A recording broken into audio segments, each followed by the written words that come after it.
بسم اللہ الرحمن الرحیم۔ نماز کا بیان۔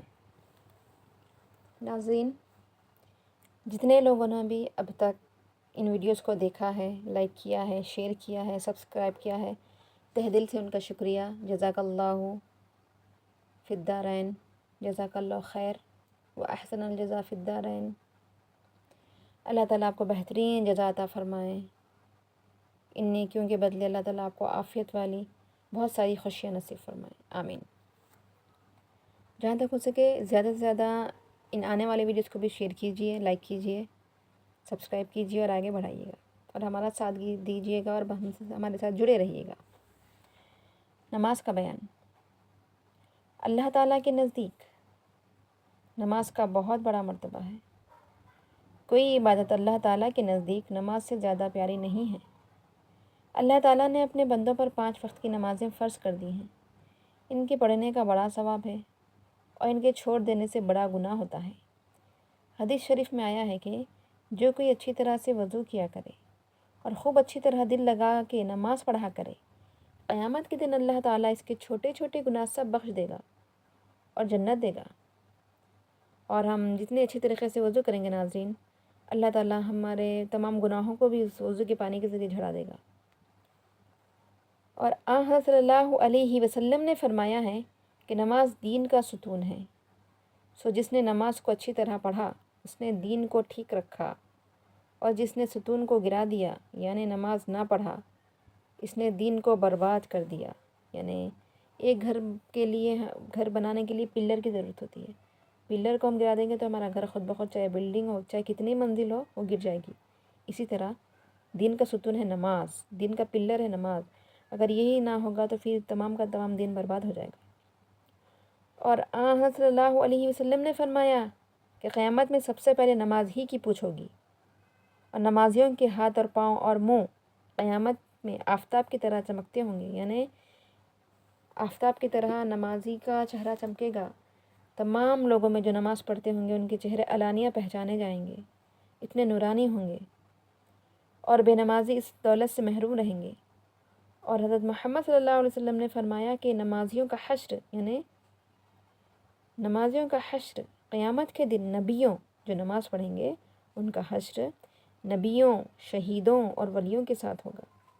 ماشاءاللہ ماشاءاللہ۔ اور بے نمازیوں کا حشر فرعون اور حامان اور قارون اور بڑے بڑے کافروں کے ساتھ ہوگا۔ فرعون کے بارے میں تو سب جانتے ہیں کہ فرعون کون تھا۔ فرعون ایک بہت بڑا کافر تھا جس نے خدا ہونے کا دعویٰ کیا تھا۔ یہ حضرت موسیٰ علیہ السلام کے دور میں تھا، اور فرعون نے کہا تھا نعوذ باللہ اللہم حفظنا منہ انا ربکم الاعلی، کہ میں سب سے بڑا رب ہوں، اور تمام لوگوں کو سجدہ کرواتا تھا، اپنے آپ کو خدا منواتا تھا۔ تو اللہ تعالیٰ نے اس کا کیا حشر کیا؟ جب وہ مر گیا، اس کو دفن کیا گیا تو اس کو مٹی نے نکال کر پھینک دیا۔ جب اس کو پانی میں بہا دیا گیا تو پانی نے اس کو کنارے پہ لا کے پھینک دیا، اور جب آگ میں اس کو ڈالا گیا تو آگ نے اس کو نہیں چھوا۔ لہٰذا وہ مصر کے میوزیم میں ابھی بھی ایک عبرت بنا ہوا پڑا ہوا ہے کئی سالوں سے۔ اور حامان یہ فرعون کا وزیر تھا، یہ بھی کافر تھا۔ اور قارون بھی حضرت موسیٰ علیہ السلام کے زمانے میں تھا، بہت بڑے خزانوں کا مالک تھا، اس کے بہت بڑے خزانے تھے۔ اس کے خزانے اتنے بڑے تھے، بعض روایت میں آتا ہے کہ اس کے خزانوں کی چابیاں اونٹوں پر لادی جاتی تھیں، اتنی زیادہ خزانوں کا مالک تھا یہ۔ اور بڑے بڑے کافروں کے ساتھ ہوگا، یعنی جو بے نمازی ہوں گے ان کا جو حشر ہے ان تمام بڑے بڑے کافروں کے ساتھ ہوگا۔ اللہم حفظنا منہ، اللہ تعالیٰ تمام امت مسلمہ کی حفاظت فرمائے بے نمازیوں کے ساتھ حشر ہونے سے۔ اس لیے نماز پڑھنا بہت ضروری ہے، اور نہ پڑھنے سے دین و دنیا دونوں کو بہت نقصان ہوتا ہے۔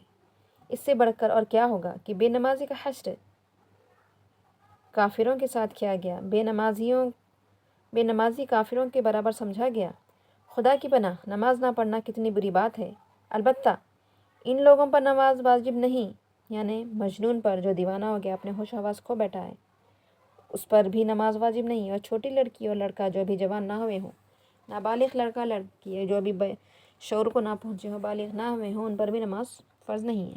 باقی سب مسلمانوں پر فرض ہے، لیکن اولاد جب 7 برس کی ہو جائے تو اس کے ماں باپ کو حکم دیا ہے کہ ان سے نماز پڑھوائیں، اور جب 10 برس کے ہو جائیں تو مار کر پڑھائیں۔ یعنی اللہ تبارک و تعالیٰ نے فرمایا کہ والدین کے اوپر یہ لازم ہے، والدین کے اوپر کہ جب ان کی اولاد 7 برس کی ہو جائے تو والدہ لڑکی ہو تو اپنے ساتھ نماز پڑھانے کی عادت ڈالے، اگر والد صاحب ہیں تو مسجد لے جائیں، اور جب 10 برس کے ہو جائیں اور وہ نہ پڑھنے لگیں تو ان کو مار کر، ان کو ڈانٹ ڈپٹ کر ان کو اپنے ساتھ نماز پڑھوائیں۔ یہ ماں باپ کے لیے ضروری ہے، لازم ہے۔ اور نماز کا چھوڑنا کبھی کسی وقت درست نہیں ہے، جس طرح ہو سکے نماز ضرور پڑھیں۔ البتہ اگر نماز پڑھنا بھول گئیں، بالکل یاد ہی نہ رہا، جب وقت جاتا رہا تب یاد آیا کہ میں نے نماز نہیں پڑھی، یا ایسی غافل سو گئی کہ آنکھ نہ کھلی اور نماز قضا ہو گئی، تو ایسے وقت گناہ نہ ہوگا۔ یعنی غفلت میں اگر آنکھ نہیں کھلی تو گناہ تو نہیں ہوگا، لیکن جیسا آنکھ کھل گئی آپ کو نماز پڑھ لینا چاہیے، وقت چلا گیا تو فوراً قضا کو ادا کر لینا چاہیے۔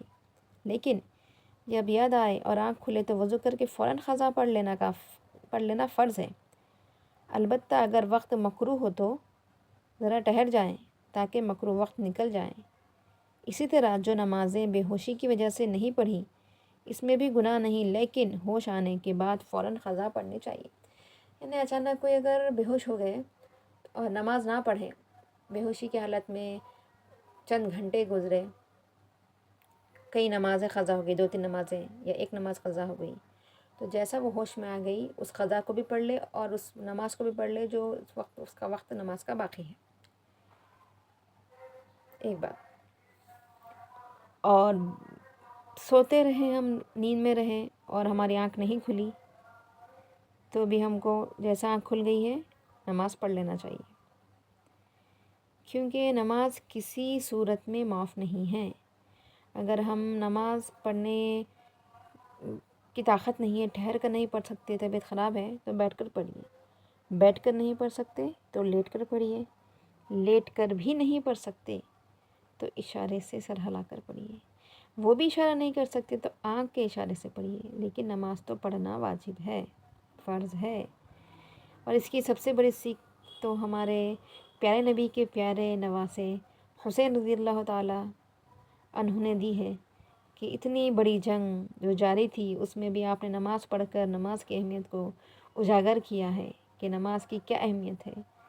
سر کٹانا پسند کیا ہے لیکن نماز چھوڑنا پسند نہیں کیا۔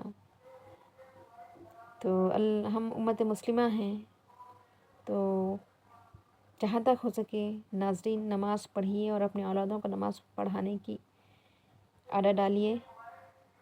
اللہ تعالیٰ تمام کو جزائے خیر عطا فرمائے۔ جزاک اللہ خیر۔